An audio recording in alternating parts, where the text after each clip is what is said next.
بسم الله الرحمن الرحيم. الحمد لله والصلاة والسلام على رسول الله وعلى آله وصحبه ومن والاه. خۆشەویستان، مەرج نییە هەموو کاتێ ئینسان خۆی ڕاستەوخۆ بتوانێت خێر بکە. هەندێک خێر هەیە بە ناڕاستەوخۆ ئەکرێ، ئینسانەکە دەسی لە خێرەکەیە ئەبێ بەقەدەر ئەوەی کە بەخشیوێتی خێرێگە. بۆیە لە بابەتی ئەمڕۆیە باسێکی دالەکەین. ئەو دالە ناکە خەڵک بەدوایە ڕاکە و دالی دکتۆرا و دالی ڤیتامین دی نیە. ئەمە دالێکە پێوترێ ئەدال عەلا خەیر کەفاعیلیه. پێغەمبەری خوا صلی الله علیه وسلم فەرمێ ئەوەی کە دەژیرۆیی کەسێ بکا بۆ خێر وەکو بکەرەکەی وایە. چەند خۆشە تەنها دەسێ لە خێرا هەبێ، تەنها پشکێکی خێر بکەیتە ناو بابەتەکەوە، بەشدار بی لەگەڵیا و شەریک بی لەگەڵ کابرایە. بۆیە بزانی ئەمە لە چیەوە هاتووە. جارێکیان کابرایەگە بۆ لای پێغەمبەری خوا صلی الله علیه وسلم ئەفەرمێ یا رسول الله، من ڕێبوارێکم پێویستم بە سواریە، پێویستە کات بارێک هەبێ بمبات و نەقڵم کا. پێغەمبەری خوا صلی الله علیه وسلم فەرمێ ما عندي، فەرمێ هیچ شتێک نابم بەخوا. زۆر ناڕەحەتە پێغەمبەری خوا صلی الله علیه وسلم تەکلیفی لێ بکرێ و شتێکی پێ نەکرێ. ئەمەش دەلالەتی ئەوەیە کە هەموو سەحابەکان کاتی ویستی بێتیان خێر بکەن، کاتێک ویستی بێتیان خێریان پێ بکرێ، هەمووی هاتۆتەوە سەر یەک مەرکەز، یەک فۆکەس پۆینت، یەک خاڵی مشتەرەکە پێغەمبەری خوا بۆ صلی الله علیه وسلم. پێغەمبەری خوا صلی الله علیه وسلم فەرمێ شک نابم. سەحابەیە لەوانەیە فەرمێ ئەنا ئەدله عەلا من یەحمله. فەرمێی پێغەمبەری خوا صلی الله علیه وسلم من ئاراستەیەکەم بۆ کەسێک کە ئیشەکەی بۆ بکا و بارەکەی بۆ بەرێ. پێغەمبەری خوا صلی الله علیه وسلم فەرمێ من دل على خير فله مثل أجر فاعله. فەرمێ هەر کەسێ خێرێ بکە بەقەدەر ئەوە خێرێگات ئەو کەسش کە خێرەکەی پێ نیشان داوە. واتە خۆشەویستەکەم، مەرج نییە هەموو دەوڵەمەندێ بتوانێت خێر بکاوە خێر بدۆزێتەوە. مەرج نییە هەموو کەسێک فەقیرەکان بدۆزێتەوە کە دانە بدانە بدوایە ناگەڕێ. بۆیە لە ئیسلامە شتێک هەیە پێوترێ ئاراستەکەری خێر، ئاراستەکەری زەکات، ئاراستەکەری سەرفترا. لەوانەیە لە بیدایەتیشەوە تاکە مؤسسەیە کەبیر لەم بابەتە بکاتەوە ئیسلام بووبێ کە خوای گەورە فەرمێ وەالعاملین عەلەیها. ئەوانەی کە ئیش لەسەر زەکاتەکەن، ئیش لەسەر سەدەقاتەکەن، ئیش لەسەر خێر و خێراتەکەن. بۆچی ئەمە دانراوە؟ بۆ ئەوەی کە فێرمان کات ئەو کەسەی کە جارێ دوان لەگەڵ دەوڵەمەنە، سێ جار چوار جار لەگەڵ فەقیرا مامەڵاکە، ئەبێ بە پسپۆر لەو بوارەیە.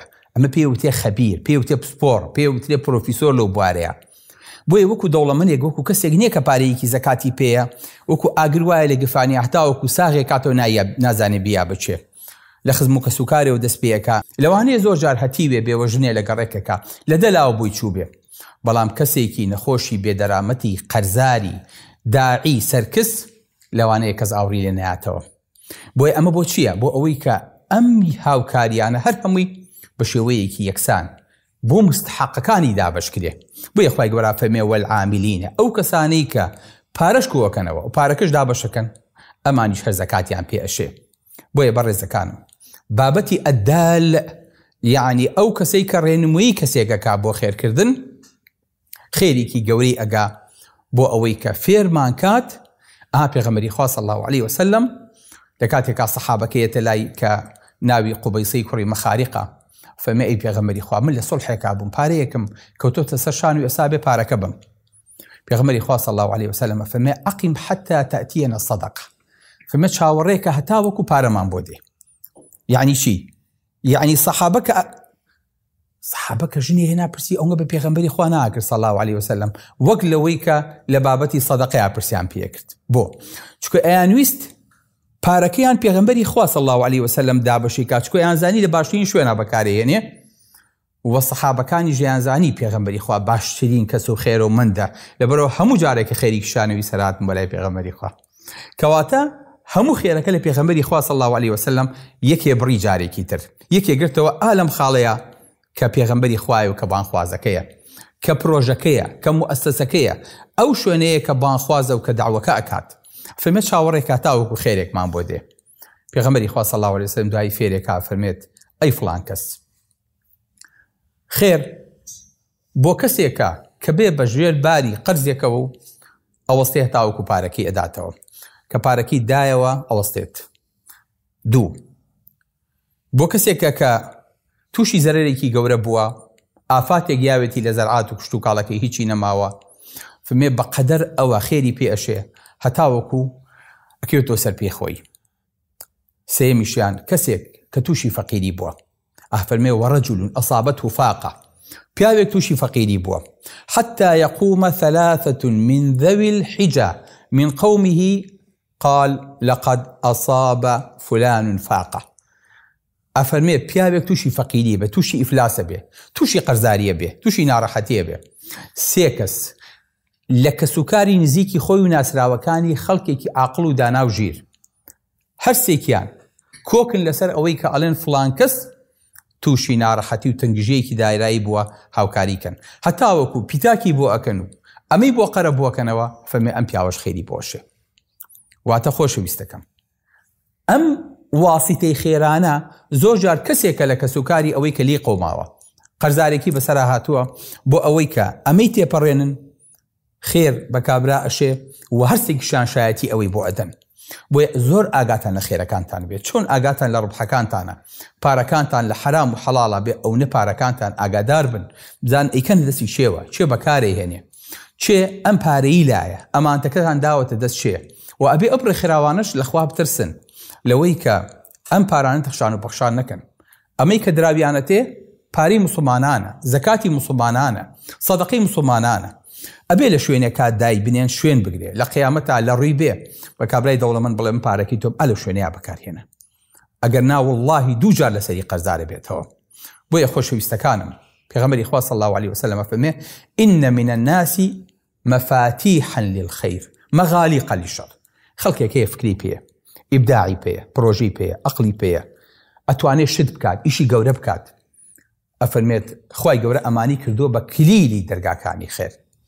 سبحان الله، خەڵکێک هەیە هەر کە دەرەکەوێڵن ئەو خێرەکە هات، ئەو پیاوی خێرەکەیە، ئەو خێرەومەندەکەیە، ئەم پیاوە پرۆژەکانی خەیرین، هیچی مەسلحەتی خۆی تیان نییە، ئیشەکانی هەمووی لە خێرایە، خوای گەورە کردوێتی بە کلیلی خێر بۆ خەڵکی.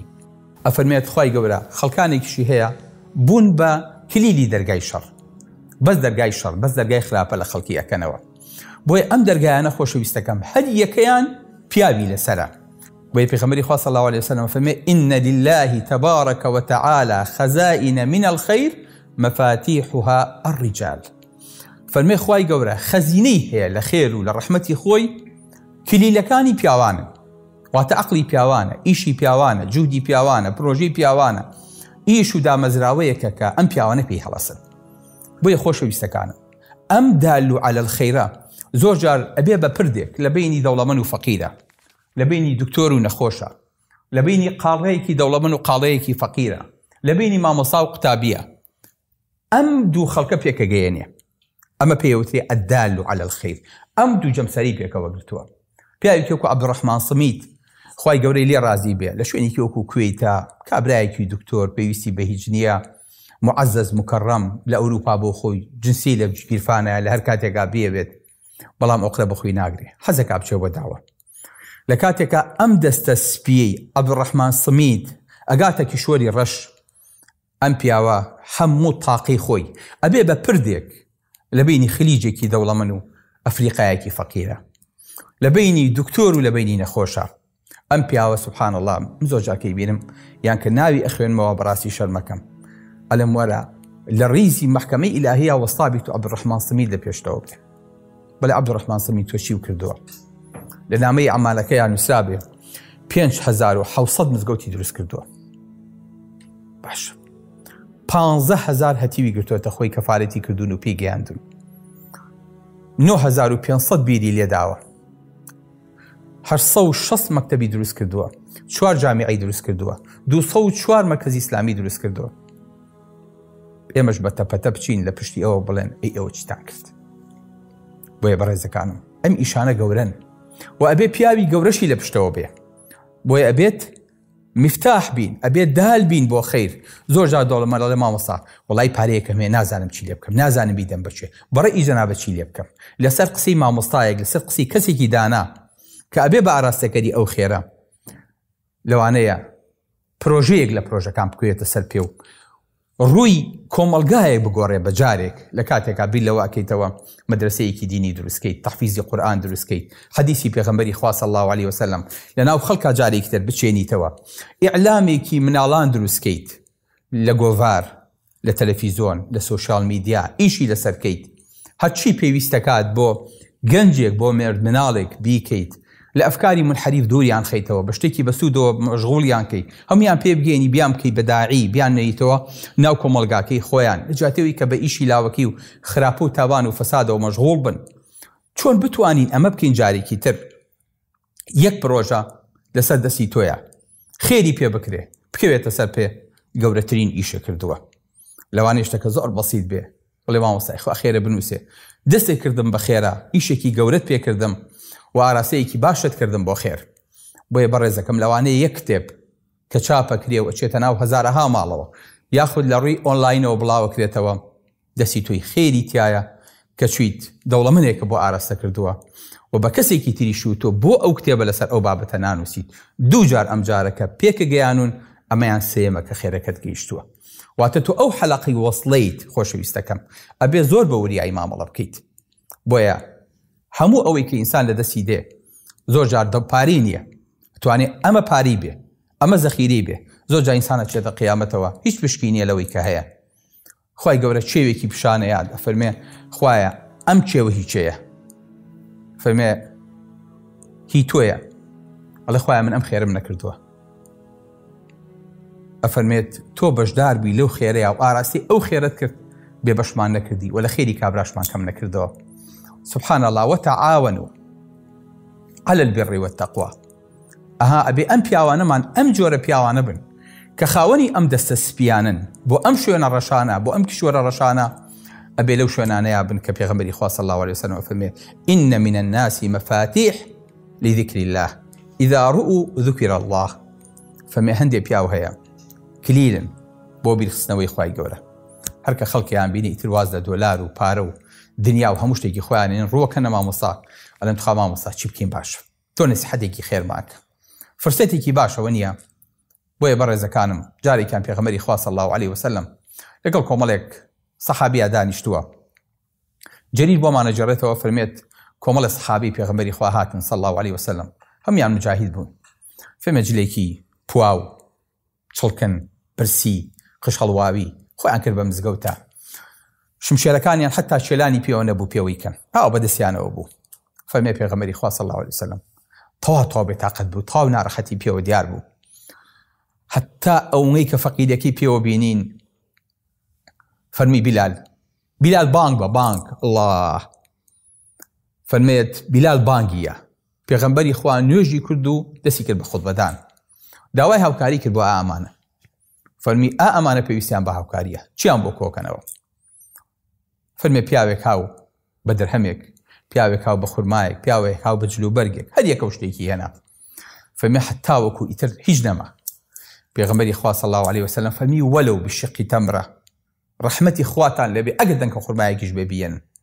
فەرمی پێغەمبەری خوا لەم کاتەیە کە ئیتر هات چۆڕەیەکەی بوو، ئاخر و ئۆخرەکەی بوو، چاوەڕێ بوو خەڵک دەنکە خورمایە بێنێ، پیاوێک هاو سینێکی پێ عەجیزەت عەن حیملیها، بۆیڵ ناژیر، یەک دوو کەس هاوکاریان کردو خورماکەیان هێنایە پێشەوە، ئیتر کە پێغەمبەری خوا ئەمەی بینی صلی الله عليه وسلم ڕووی کرایەوە، الله ئەمە خیتامە میسکەکەیە. ئەفەرمێ خەڵک کە ئەمەی بینی ئەم پیاوە ئەم بەرچینە خورما گەورەی هێنا، ئەیتر خەڵک دەستی کرد بە حەچی چاکە بوو، حەچی دەستی کرد لە ماڵەوە هێنای، لە جلوبەرگ و لە خواردن و لەوەی کە ئەمانە پێویستیان پێیەتی. پێغەمبەری خوا صلی الله عليه وسلم فەرمووی من سن في الإسلام سنة حسنة فله أجرها. الله تۆ زۆر جار ئیشێکەکەی کارێکی حەزناکی خەڵکی تر چاو لە تۆ بکە، بەڵام پێغەمبەری خوا صلی الله عليه وسلم فەرمێ من سن في الإسلام سنة حسنة. تۆ کارێکی خێرت کردوێتەوە، نانەوایەکت بۆ خێر کردوێتەوە، خەڵک سەمونخانەیە دوای تۆ بۆ خێرەکاتەوە، هەر خێری توی توایە، چکە چاوی لە تۆ کردووە لە کاتێکا خێرەکەی کردووە، تۆ دال و عەلا خەیرەکە بوویت. بۆیە بەڕێزەکانم چەند خۆشەویستەکەنە ئەلەم شوێنە گەورەیە ئێمە ئیشێکمان هەبێ بە ناوی پیتاک بۆ قوتابی، بە تایبەتی ئەوانەی کە لە بواری حجرە و بواری شەریعەیە خوێن، ئەوانەی کە لە بواری طبیە خوێن، ئەوانەی کە لە دەروی شارەکان وێن ئیمکانیاتیان نیە.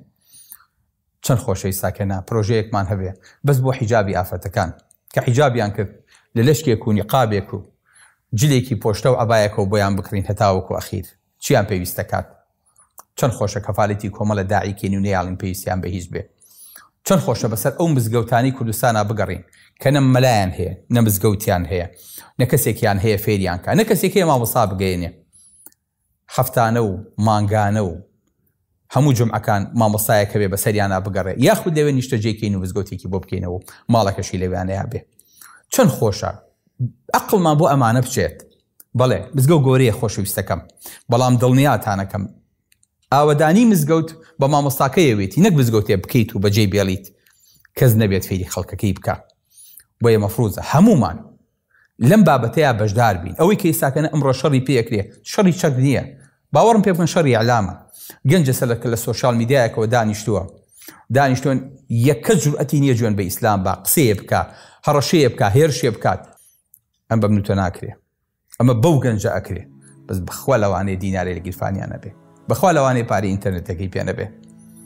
چەند خۆشە دەستمان بگاتە هەموو ئەمانە هەوڵیان بۆ بین عادی بزانین چێ ئەوەنگە جزء قورئان لە بەرەکات ئەوەنگە حەدیسی پێغەمبەری خوا لە بەرەکات صلی الله علیه وسلم ئەوەنگە چالاکی و ئەکتیڤیتی هەیە لێ ئەعلامە ئەینێرین بۆ ئەمرا ئەمساڵ خزمەتێک یەکەین هاوکاریەک یەکەین.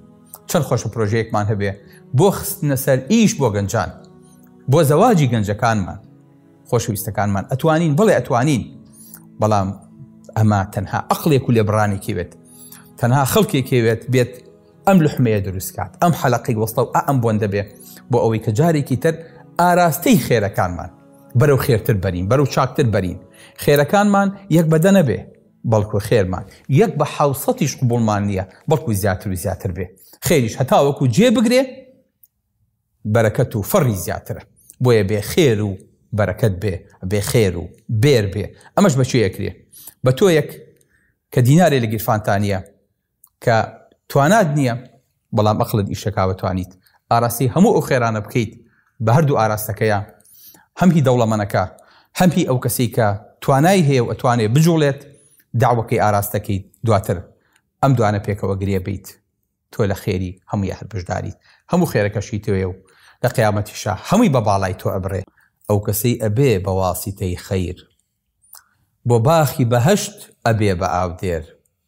بەهەشت قۆناغی پیاوی سەخیە بەخیل لە سایەی تووبا بەریە.